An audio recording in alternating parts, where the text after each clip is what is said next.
Hello students, welcome to online classes of Shriji public school. बच्चों, कल मैंने आपको चैप्टर 1 के भाषा, लिपि, व्याकरण में यहाँ से पढ़ाना स्टार्ट किया था। फर्स्ट चैप्टर स्टार्टिंग से देखिए हमने कहाँ पर छोड़ा था।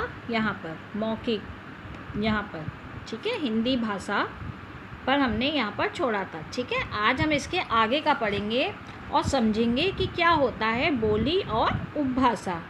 बोली और उपभाषा क्या होती हैं। देखिए, भाषा के स्थानीय या क्षेत्रीय रूप को बोली कहा जाता है। किसको? भाषा के स्थानीय, जो स्थान के आसपास बोली जाती हैं। क्षेत्रीय यानी कुछ क्षेत्रों में ही बोली जाती हैं। इनका उपयोग आमतौर पर लोग बोलचाल में करते हैं, यानी कि जो हमारी रेगुलर भाषा होती है, हम उसे जो डेली में कुछ बना के भी कहते हैं, वो हमारी बोली में करते हैं। इससे सामान्यतः साहित्य की रचना नहीं होती, परंतु तुलसीदास, सूरदास, विद्यापति जैसे कुछ साहित्यकारों ने इनमें साहित्य रचना की है, जैसे ये अपनी भाषाओं में भी लिखे हैं। ठीक है, तो उनकी वो ये बोली थी। जैसे तुलसीदास ने रामचरितमानस को अवधी में लिखा है। ठीक है, अवध की उसमें भाषा जो है अवध की आती है। उसमें देखिएगा लैंग्वेज, कभी आप ये रामचरितमानस कभी पढ़ोगे तुलसीदास की, तो उसमें अवध की लैंग्वेज माने कानों को सुनाई पड़ती है।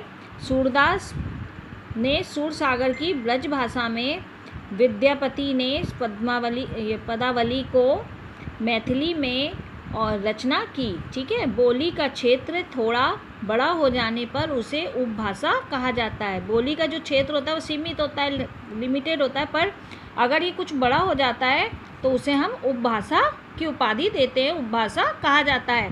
बोली में साहित्य की रचना प्राय नहीं होती, जबकि उपभाषा में साहित्य की रचना होती है।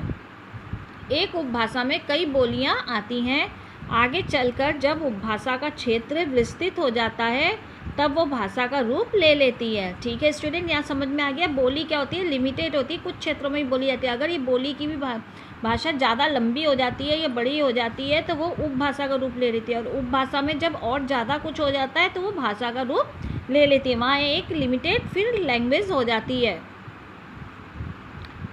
विस्तृत हो जाता है, तब भाषा का रूप ले लेती है। हिंदी भाषा में 5 उपभाषाएं आती हैं, जिनके अंतर्गत अनेक बोलियां आती हैं। आइए इन्हें देखें। देखिए, उपभाषाएं कौन कौन सी हैं? पश्चिमी हिंदी, पश्चिमी जो हिंदी है उसमें कहाँ कहाँ की भाषा है? हरियाणवी, ब्रजभाषा, बुंदेली, कन्नौजी, खड़ी बोली।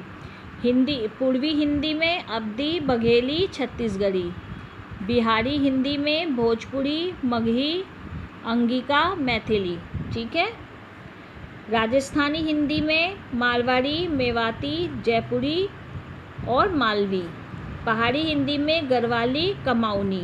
ठीक है, ये सब लैंग्वेज जो है इन सब उपभाषाओं के अंतर्गत आती हैं।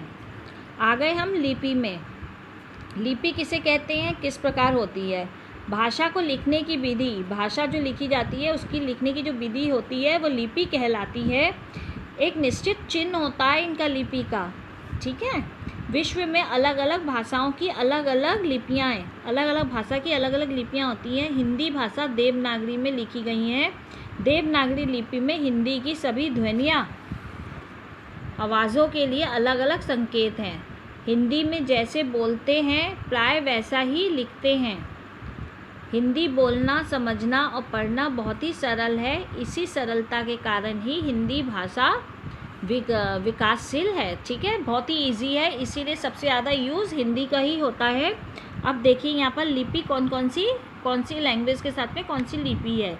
अंग्रेजी, फ्रेंच, स्पेनिश, जर्मन ये रोमन में होती है। उर्दू फारसी में, तमिल में, चीनी चित्रलिपि में, गुजराती और मराठी तो आपकी होती है देवनागरी में ही। ठीक है, यहाँ पर नहीं दे रखा है, लेकिन ये जो होती है ये देवनागरी होगी यहाँ पर।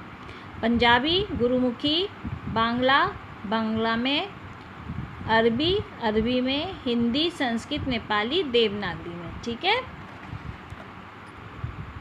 आज हम स्टूडेंट ये यहीं तक पढ़ेंगे। इसके आगे का नेक्स्ट डे पढ़ के पूरा चैप्टर कंप्लीट कर लेंगे। मैं यहाँ पर आपकी डेट डाल दूँ, जिससे कि हमें याद रहेगी कि हम कहाँ तक पढ़े थे। ठीक है, अगर इतने में आपको मुझसे कुछ पूछना है, समझना है, वैसे तो आपको पूरा समझ में आ गया होगा, और अगर जो पूछना है वो डिस्कस करना है मुझसे, तो मेरे व्हाट्सअप नंबर पे मैसेज कर सकते हैं। ओके, और मेरा पढ़ाया हुआ अगर सही लगता है और अच्छा लगता है तो आप मेरे चैनल्स को सब्सक्राइब कीजिए। Thank you.